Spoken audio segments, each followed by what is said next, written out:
Selamat pagi, selamat siang, selamat sore, dan selamat malam kapanpun kalian menonton video ini. Di video kali ini, aku akan membahas salah satu pembunuh berantai atau serial killer yang biasa disebut dengan The Zodiac Killer. Siapa sih si The Zodiac Killer dan kenapa Zodiac Killer ini patut banget untuk kita bahas di video kali ini? Jadi, The Zodiac Killer ini adalah salah satu pembunuh berantai yang ramai banget dibicarain di sekitar tahun 1960, tepatnya di California. The Zodiac Killer ini diketahui sudah membunuh sebanyak 7 orang dengan 5 orang meninggal dunia dan juga 2 orang selamat. Walaupun memakan korban yang sedikit dibandingkan dengan serial killer yang lain, tapi Zodiac Killer ini sangat menarik untuk dibahas karena teka-teki yang dia tinggalkan di setiap pembunuhan korban-korbannya. Dan bahkan sampai hari ini masih menjadi misteri siapa identitas pelaku sebenarnya. Dan langsung aja kita dengarkan ceritanya sama-sama.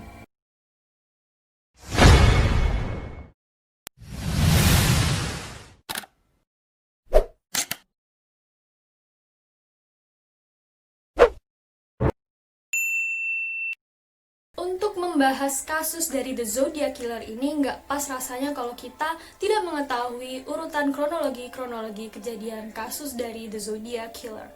So langsung aja, ini dia kronologi yang pertama.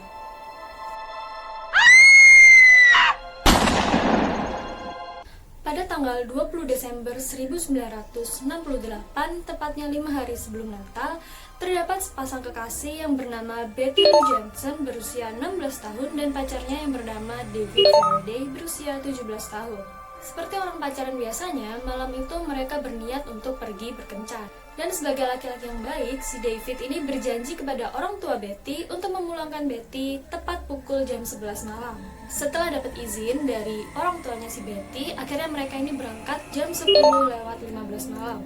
Dan akhirnya mereka ini berhenti memarkirkan mobilnya di Lovers Lane di sepanjang Lake Herman Road di Benicia, California. Namun pada malam itu, sayangnya mereka tidak bisa menepati janji kepada orang tua Betty karena mereka ditemukan tewas tertembak dengan pistol semi-otomatis berpeluru kaliber 22. Betty ditemukan tewas dengan 5 luka tembak di punggungnya, sementara David ditemukan tewas dengan luka tembak di kepala. Dan untuk kejadian ini, pada saat itu dipercaya adanya kemungkinan pembunuhan acak oleh orang asing yang identitasnya tidak diketahui.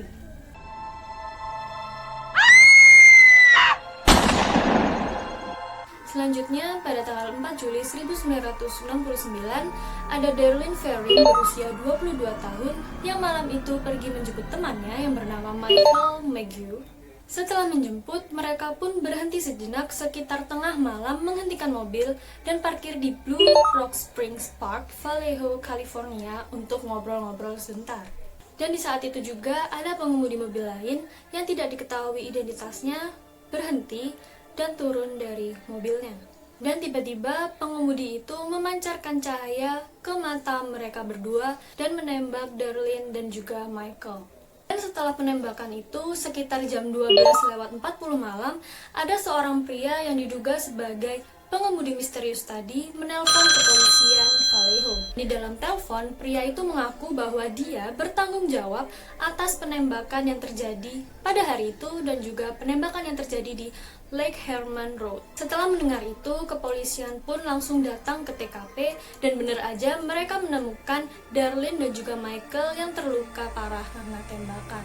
Sayangnya Darlene meninggal saat dibawa ke rumah sakit dan Michael memiliki luka tembak di rahang, bahu, dan kaki. Untungnya Michael ini dapat diselamatkan.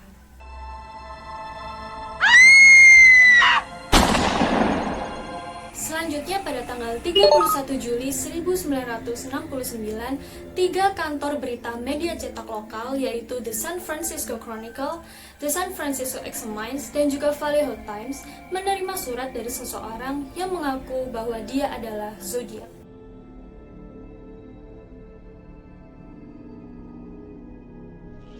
Dan dari sinilah kenapa pembunuhan ini disebut dengan The Zodiac Killer, karena pengirim surat ini mengaku bahwa dia adalah Zodiac. Isi dari surat-surat yang dikirim oleh Zodiac ke 3 kantor berita ini berisi tentang detail pembunuhan atau penembakan yang terjadi di Lake Herman Road dan juga di Blue Rock Springs. Dan Zodiac ini melampirkan kode-kode atau yang biasa disebut dengan surat kriptogram. Selain itu, Zodiac juga menantang orang-orang untuk memecahkan kode-kode dari surat kriptogramnya, karena dia bilang, coba deh pecahin kodenya, kamu bakal tahu identitasku di situ. Dan Zodiac juga meminta agar surat-surat yang dia kirim dimuat di halaman utama media cetak tersebut. Dan dia mengancam kalau berita ini tidak dijadikan headline, maka dia akan melakukan pembunuhan lagi di setiap malamnya.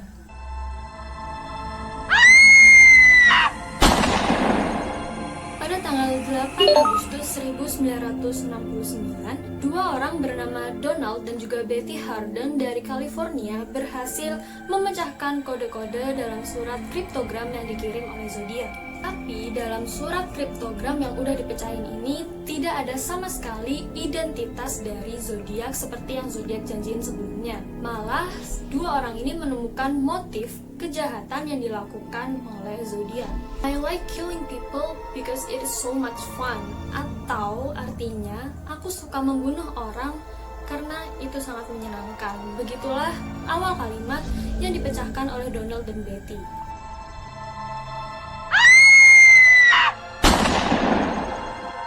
Selanjutnya tanggal 27 September 1969, yaitu tepatnya di hari Sabtu, ada Brian Hartnell dan juga Cecilia Shepard yang lagi santai di sepanjang tepi danau Berryessa, California.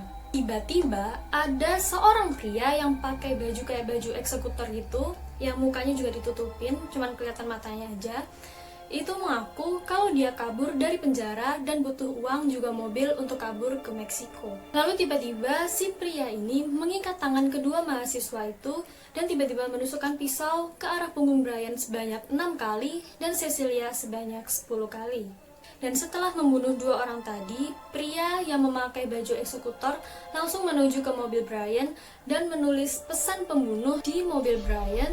Si pria ini menggambar logo dari Zodiac dan juga menuliskan detail tempat dan juga tanggal pembunuhan yang dia lakukan di Vallejo. Dan sekitar pukul 7:40 malam, ada seorang pria yang menelpon kepolisian Napa, California.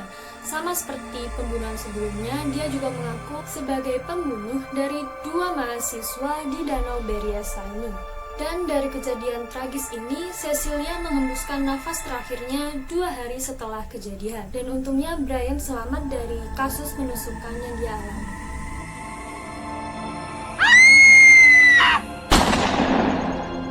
Pada tanggal 11 Oktober 1969, Paul Stine, seorang supir taksi, ditemukan tertembak di kepala dan terdapat bagian bajunya yang sobek, tepatnya di persimpangan Washington dan Cherry Street. Awalnya kasus dari Paul Stine ini dikira sebagai perampokan yang biasa terjadi. Sampai akhirnya Zodiac mengirimkan amplop yang berisi sebuah surat dan juga potongan baju dari Paul Stine.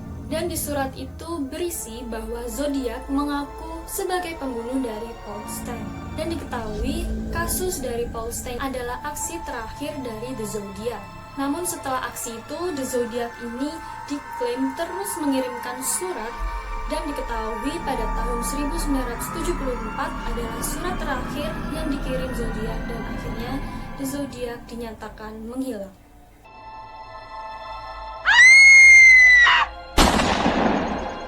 So, ini adalah ada beberapa teori-teori